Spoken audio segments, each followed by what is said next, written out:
சஹாபாக்களுடைய விடயத்துல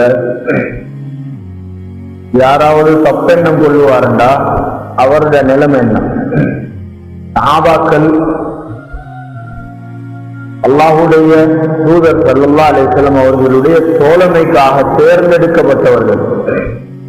ரசூலுல்லாஹி ஸல்லல்லாஹு அலைஹி வஸல்லம் சொன்னாங்க, இன்னல்லாஹ இக்தாரனி வக்தார லீ அஸ்ஹாபி. அல்லாஹு தஆலா என்னை தேர்ந்தெடுத்தான், எனக்காக வேண்டி எனக்கு தோழர்களையும் தேர்ந்தெடுத்தான். சஹாபாக்கள் என்பவர்கள் இவர்கள் தான் நமக்கு நேர்வழியில் முன்மாதிரிகள். இதனால் தான் அல்லாஹு தஆலா குர்ஆனிலும் ரசூலுல்லாஹி ஸல்லல்லாஹு அலைஹி வஸல்லம் ஹதீஸிலும் சஹாபாக்களுக்கு இவ்வளவு முக்கியத்துவம் கொடுத்திருக்கிறார்கள். சஹாபாக்கள் என்பவர்கள் யார் என்பதை, அவர்களுடைய சிறப்பை, உயர்வை, கண்ணியத்தை அல்லாஹு தஆலா குர்ஆனில் 700 ஆயத்துகளுக்கு மேலால் புகழ்ந்து பேசுகிறார்.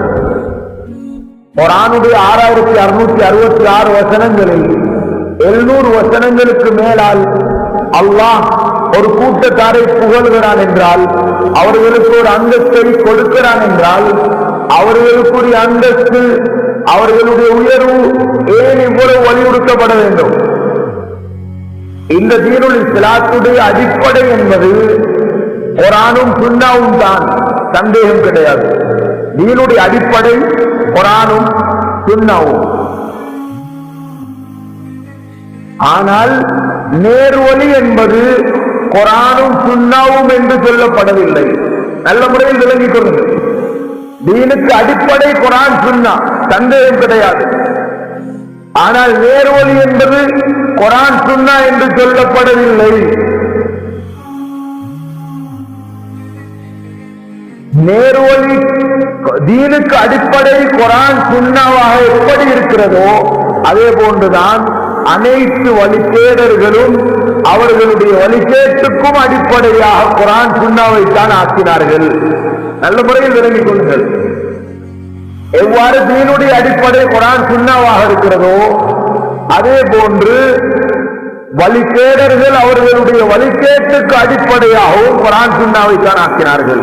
நீங்கள் அனைத்து வழிகேடுகளையும் இஸ்லாத்துக்குள்ளால், தீனுக்குள்ளால் மக்களை திசை திருப்பிவிட, குழப்பிவிட, பிரித்துவிட, மக்களை ஒரு பதட்டமான நிலையில் ஆக்க எந்தெந்த சதி முயற்சிகள் எல்லாம் உலக சரித்திரத்தில் நடந்ததோ, இந்த 1400 வருடங்களாக நடந்ததோ, அவர்கள் அனைவரும் இஸ்லாத்துக்குள்ளால் ஒரு வழிகேட்டை திணிக்கும் பொழுது, ஊடுருவ செய்யும் பொழுது அதனை குர்ஆன் என்பதாகவும் ஹதீஸ் என்பதாகவும் தான் கொண்டு வருவார்கள். குர்ஆன் சுன்னாவை நேர்வழி நடந்த சஹாபாக்களுடைய முன்னோர்களுடைய வழியில் எடுத்து நடப்பதுதான் நேர்வழி. நல்ல முறையில் விளங்கிக் கொள்ளுங்கள். ஒவ்வொரு நாளும் சூரா ஃபாத்திஹாவில் அல்லாஹ்விடத்தில் நாங்கள் துஆ செய்கிறோம், இஹ்தினஸ் ஸிராத்தல் முஸ்தகீம், யா அல்லாஹ் எங்களுக்கு நேரான சரியான வழியை காட்டுவாயா. அது எந்த வழி? ஸிராத்தல் லதீன அன்அம்த அலைஹிம், யாருக்கு நீ அருள் புரிந்தாயோ அப்படியான நல்லடியார்களுடைய வழியை எங்களுக்கு நேரான வழியாக காட்டுவாயா. யாருக்கு அல்லாஹ் அருள் புரிந்தான் அதனையும் குர்ஆனிலேயே விரிவுபடுத்தினான். சூரா நிசாவில் அன்அமல்லாஹு அலைஹிம் மினன் நபிய்யின வஸ்ஸித்தீன வஷ்ஷுஹதாஇ வஸ்ஸாலிஹீன், நபிமார்கள், சித்தீக்குகள், சுஹதாக்கள், சாலிஹான அடியார்களுக்கு அல்லாஹ் அருள் புரிந்தான். சஹாபாக்கள் என்பவர்கள் ஒன்றிற்பின் சித்தீக்காக இருப்பார், அல்லது ஷஹீதாக இருப்பார், அல்லது சாலிஹான அடியாராக இருப்பார்.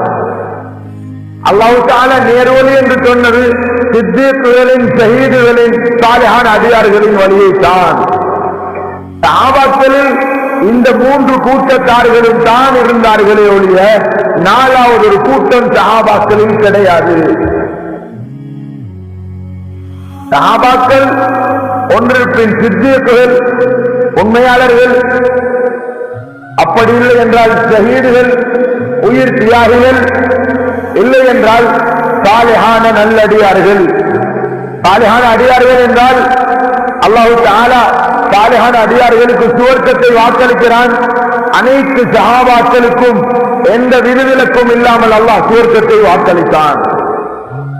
குர்ஆனில் அல்லாஹ் மூன்று ஆயத்துக்களில் இதனை தெளிவுபடுத்துகிறான். யௌம லா யுஹ்ஸில்லாஹு நபிய்ய வல்லதீன ஆமனூ மஅஹு. யார்? அல்லாஹ் தஆலா நபி ஸல்லல்லாஹு அலைஹி வஸல்லம் அவர்களை கியாமத்துடைய நாளையில் கேவலப்படுத்த மாட்டான். கேவலப்படுத்துவானா? நபியை கேவலப்படுத்துவானா? எவ்வாறு நபியை கேவலப்படுத்த மாட்டானோ அவ்வாறே நபியுடன் ஈமான் கொண்ட என்ற ஒரு சஹாபியையும் கேவலப்படுத்த மாட்டான். குர்ஆனுடைய சூரத் ஹரீமுடைய 8வது வசனத்தில் அல்லாஹ் இதனை தெளிவுபடுத்துகிறார். சஹாபி என்றால் கியாமத்துடைய நாளையில் அவருக்கு கண்ணியமே கண்ணியம் தான், கேவலம் கிடையவே கிடையாது. இது குர்ஆனுடைய முடிவு, அல்லாஹ்வுடைய முடிவாக இருக்கிறது.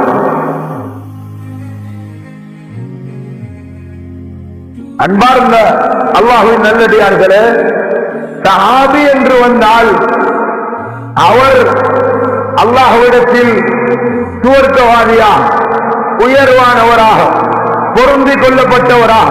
குர்ஆன் சொல்கிறது சஹாபாக்களை பற்றி, ரலியல்லாஹு அன்ஹும் வரதுவான், அல்லாஹ் அவர்களை பொருந்திக் கொண்டான், அவர்கள் அல்லாஹ்வை பொருந்திக் கொண்டார்கள். உலாயிக ஹுமுர் ராஷிதூன், அவர்கள் தான் நேர்வழி உள்ளவர்கள் என்றால் அவர்களை பின்பற்றாமல் நேர்வழி அடைய முடியாது. உலாயிக ஹுமுல் முஃப்லிஹூன், அவர்கள் தான் வெற்றியாளர்கள் என்றால் அவர்களுடைய பின்னால் செல்பவர்கள் அனைவரும் வெற்றி அடைவார்கள்.